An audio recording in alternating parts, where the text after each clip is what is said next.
L'uomo che cammina sui pezzi di vetro, dicono ha due anime e un sesso, il ramo duro, il cuore, e una luna e dei fuochi alle spalle, mentre balla e balla, sotto l'angolo retto di una stella. Niente che vedere col circo, né acrobata né mangiatore di fuoco, piuttosto un santo a piedi nudi. Quando vedi che non si taglia, già lo sai. Ti potresti innamorare di lui, forse sei già innamorata di lui. Cosa importa se ha 20 anni e nelle pieghe della mano una linea che gira, e lui risponde serio: è mia. Sottintende la vita e la fine del discorso la conosci già. Era acqua corrente un po' di tempo fa e ora si è fermata qua.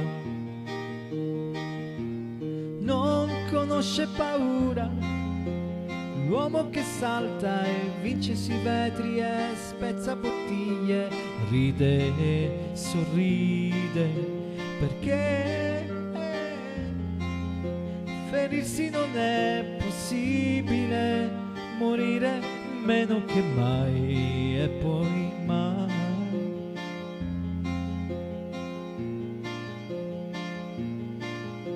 E insieme visitate la notte, che dicono è due anime e un letto e un tetto di capanna utile e dolce come ombrello teso fra la terra e il cielo.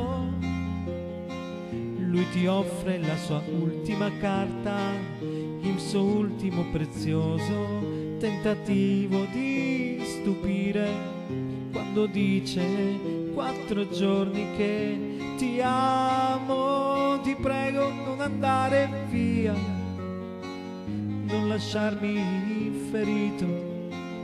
E non hai capito ancora come mai gli hai lasciato in un momento tutto quel che hai.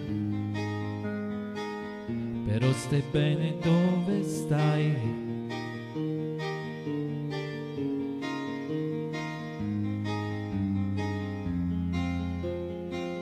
Però stai bene dove stai.